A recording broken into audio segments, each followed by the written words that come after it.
Hi children, a very good morning to you all. So in this video we are going to see Unit 6, the Indomitable Sudha Murthy. Okay, so Indomitable Sudha Murthy.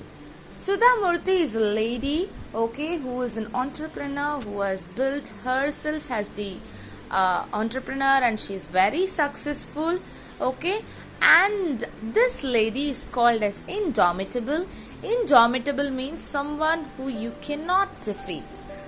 Someone is very hard to defeat, hard to make her lose.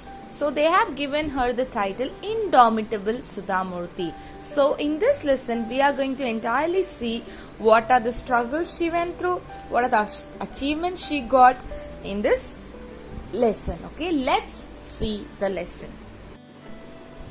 The Indomitable Sudha Murthy, adapted from Apro JRD by Sudha Murthy. It was a long time ago. I was in the final year of my master's course in computer science at the Indian Institute of Science, IISc, in Bangalore, then known as Tata Institute. Life was full of joy, fun. It was probably the April of 1974. Bangalore was getting warm and red gulmohars were blooming at the IISc campus. I was the only girl in my postgraduate department and was staying at the ladies' hostel. Other girls were pursuing research in different departments of science. I was looking forward to going abroad to complete a doctorate in computer science. I had been offered scholarships from universities in the US. I had not thought of taking a job in India. One day, while on the way to my hostel from our lecture hall complex, I saw on the notice board it was a standard job requirement notice from the famous automobile company Talco, now Tata Motors.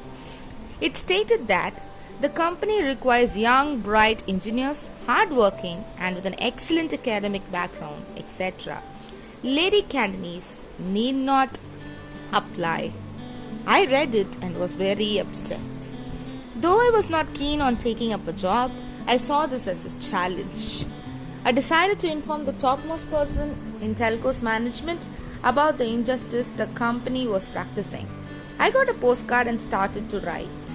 But there was a problem. I did not know who headed Telco. I thought it must be one of the Tatas. I knew JRD Tata was the head of the Tata Group. I had seen his picture in newspapers. Actually, Sumant Malgogar. I took the card, addressed it to JRD and started writing. To this day, I remember clearly what I wrote. The great Tatas have always been planners. They are the people who started the basic infrastructure industries in India, such as iron and steel, chemicals, textiles and locomotives. They have cared for higher education in India since 1900 and they were responsible for the establishment of the Indian Institute of Science. Fortunately, I studied there, but I am surprised how a company such as Talco is discriminating on the basis of gender. Less than 10 days later, I received a telegram stating that I had to appear for an interview at Telco's Pune facility at the company's expense. I was taken aback by the telegram.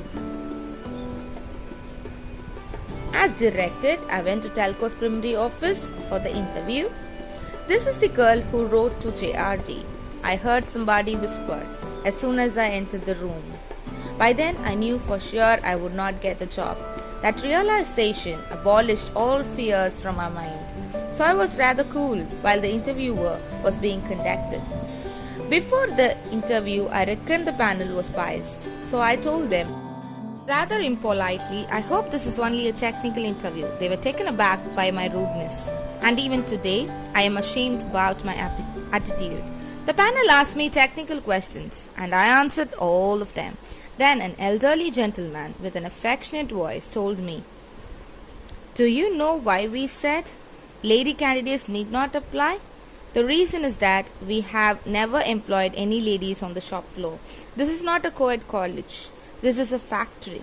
When it comes to academics, you are a first ranker throughout.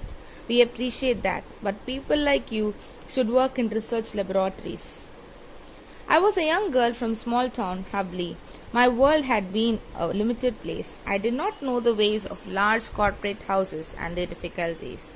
So I answered, but you must start somewhere, otherwise, no woman will ever be able to work in your factories. Finally, after a long interview, I was told I had been successful. I consider JRD a great man because despite being an extremely busy person, he valued one postcard written by a young girl seeking justice. He must have received thousands of letters every day. He could have thrown mine away, and he didn't do that. He respected the intentions of that unknown girl who had neither influence nor money, and gave her an opportunity in his company.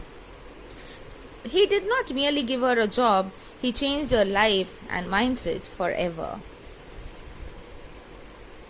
So children, this lady, Indomitable Sudha Murthy, with all her grit, she wanted to talk, and she went and spoke, and she got the right justice, and she got a clarity, and she was also selected in the interview.